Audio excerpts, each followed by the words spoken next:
Selamat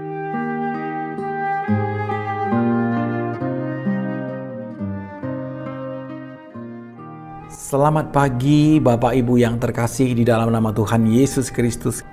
Bapak Ibu, tema renungan kita pada hari ini diambil dari Yakobus 3 ayat 13 sampai dengan ayat 18 dengan tema hikmat yang datang dari atas. Siapa di antara kamu yang bijak dan berbudi? Baiklah ia dengan cara hidup yang baik, menyatakan perbuatannya oleh hikmat yang lahir dari kelemah lembutan.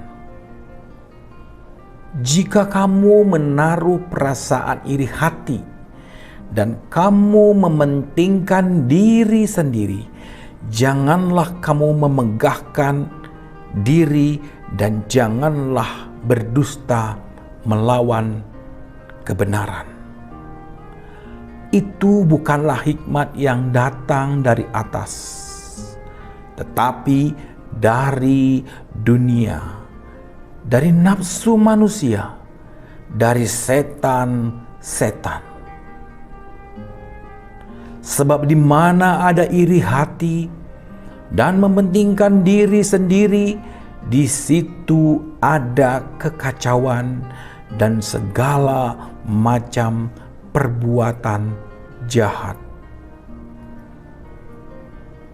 Tetapi hikmat yang datang dari atas adalah pertama-tama murni, selanjutnya pendamai, peramah, penurut, penuh belas kasihan, dan buah-buah yang baik, tidak memihak dan tidak munafik.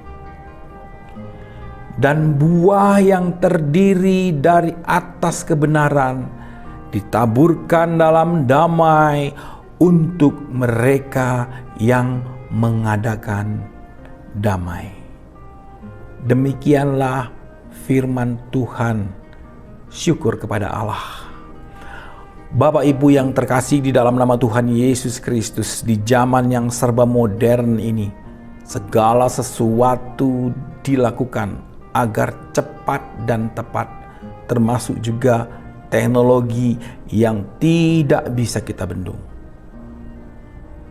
Seseorang yang tidak bisa mengimbangi teknologi, pasti dia akan tertinggal. Dan itu sudah menjadi hukum alam yang berlangsung. Dan begitu tingginya tingkat kompetisi, sehingga orang menggunakan berbagai cara, berbagai media, khususnya di media sosial yang digunakan untuk mendapatkan popularitas. Orang akan melakukan segala sesuatu untuk mencari like. Orang akan melakukan segala sesuatu, bahkan hal-hal yang tidak berkenan, untuk mencari dan mendapatkan followers.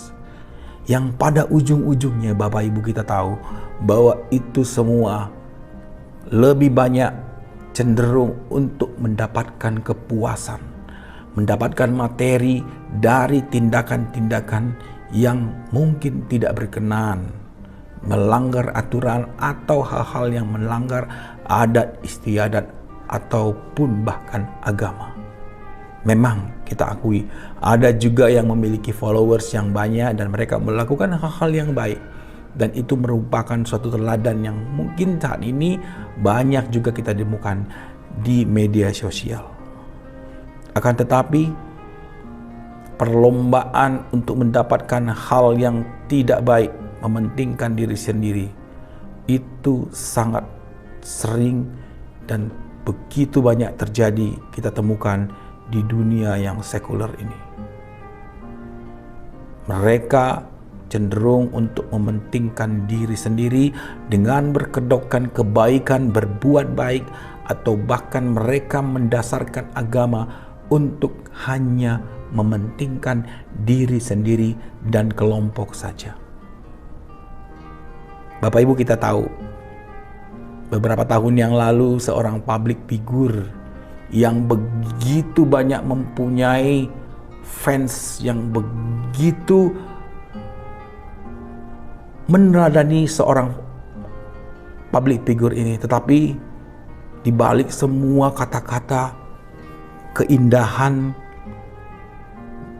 yang diucapkan, ternyata tokoh public figure ini mempunyai masalah. Dia sendiri tidak mengakui, anak darah dagingnya sendiri tidak diakui, sehingga pada saat dia melakukan tindakan seperti itu, semua orang yang selama ini mengagungkan dia, memuja dia, atau bahkan menjadikan dia sebagai spirit untuk membuat kehidupan mereka lebih baik, setiap hari semangat, semua meninggalkan. Karena dia tidak melakukan apa yang dia ucapkan.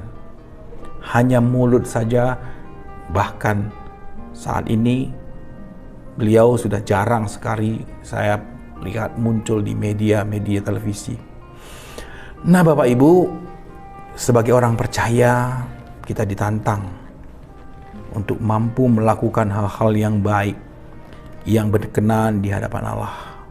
Satu pertanyaan di ayat 13, secara pribadi saya tersontak menganggap bahwa saya tidak akan mampu melakukan itu. Dikatakan seperti ini, siapakah di antara kamu yang bijak, yang berbudi? Saya ulangi, siapakah antara kamu yang bijak dan berbudi? Adakah kita yang berani mengaku, saya orang yang bijak, saya orang yang berbudi? Tapi dalam kehidupan kita sehari-hari, Bapak Ibu, sering kita diperhadapkan pada hal-hal yang membuat kita jatuh ke dalam dosa, perbuatan-perbuatan yang tidak benar.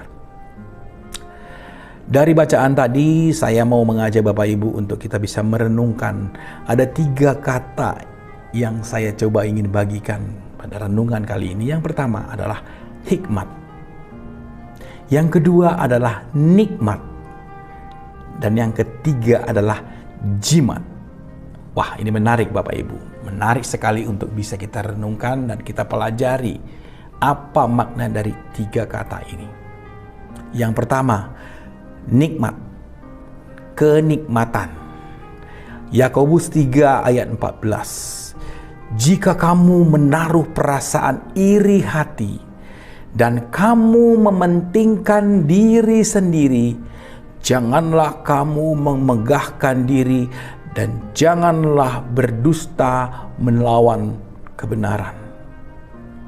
Orang yang mementingkan diri, dikatakan jelas, dia mencari nikmat untuk dirinya sendiri. Dia akan cenderung egois, tidak mau tahu dengan lingkungan. Yang penting saya mendapatkan apa yang menjadi tujuan saya. Yang penting saya mendapatkan untung. Tidak peduli caranya apa. Janganlah Bapak Ibu kita masuk ke dalam nikmat yang mementingkan diri sendiri. Selanjutnya Bapak Ibu, jimat.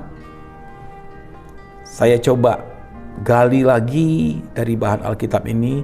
Yakobus 3 ayat 15 mengatakan, itu bukanlah hikmat yang datang dari atas, tetapi dari dunia, dari nafsu manusia, dan dari setan-setan. Saya menggarisbawahi kata setan-setan. Orang yang mencari kekayaan, mencari kesehatan, kepintaran, dengan banyak orang mengandalkan kekuatan roh-roh jahat. Supaya usahanya berhasil, dia rela untuk menyembah roh-roh jahat. Supaya dia mendapatkan kesehatan, dia rela untuk melakukan apa yang tidak berkenan di hadapan Tuhan. Membuat hal-hal yang tidak baik. Dan bahkan orang yang ingin mendapatkan kepintaran, ingin berhasil di dalam studi, di dalam apapun. Kita tahu begitu banyak orang yang rela dan mau melakukan hal-hal yang jahat, yang tidak berkenan di hadapan Tuhan. Sudah jelas Bapak Ibu, di dalam ayat 15 ini mengatakan, itu adalah dari setan-setan. Jimat-jimat itu adalah setan-setan yang mencoba memperdaya kita. Bapak Ibu, kita bersama, jangan kita lakukan hal itu. Mari tetap kita andalkan Tuhan di dalam kehidupan kita. Yang ketiga, yang terakhir, yang menjadi tema kita hari ini adalah hikmat. Mencari hikmat Tuhan. Yakobus 3 ayat 17 mengatakan, tetapi hikmat yang datang dari atas adalah pertama-tama murni, selanjutnya pendamai, peramah, penurut, penuh belas kasihan, dan buah-buah yang baik, tidak memihak dan tidak munafik. Betapa indah seseorang. Sebagai orang Kristen, kita harus mempunyai hikmat, meminta kekuatan, bukan karena kehebatan kita, bukan karena kemampuan, bukan karena harta benda, atau bahkan kepintaran yang kita miliki. Tetapi hikmat adalah datang dari Tuhan. Yang perlu Bapak Ibu selanjutnya kita lakukan adalah bagaimana kita mewujud nyatakan hikmat yang datang dari Tuhan. Menjadi seorang yang peramah, menjadi seorang yang penurut, penuh belas kasihan, dan melakukan hal-hal yang baik, dan tidak memihak dan tidak munafik. Bapak Ibu, hikmat, nikmat, dan jimat. Kita wajib sebagai orang percaya memilih yang namanya hikmat yang datang dari Tuhan. Karena itu berkenan di hadapan Allah. Kita memahami bersama Bapak Ibu, itu bukan hal yang mudah. Begitu banyak tantangan, godaan yang akan kita hadapi sebagai orang percaya untuk menyatakan hikmat yang datang dari Tuhan dalam perbuatan kita, dalam perkataan, dalam pikiran. Tetapi Bapak Ibu, mari kita tetap percaya bahwa ada Tuhan yang akan mampu menjaga, menolong, dan memelihara kita. Jangan kita arahkan pandangan kita kepada nikmat dan jimat, tetapi arahkanlah pandangan kita kepada hikmat yang datang dari Tuhan, dengan tetap mengandalkan kekuatan dari Tuhan.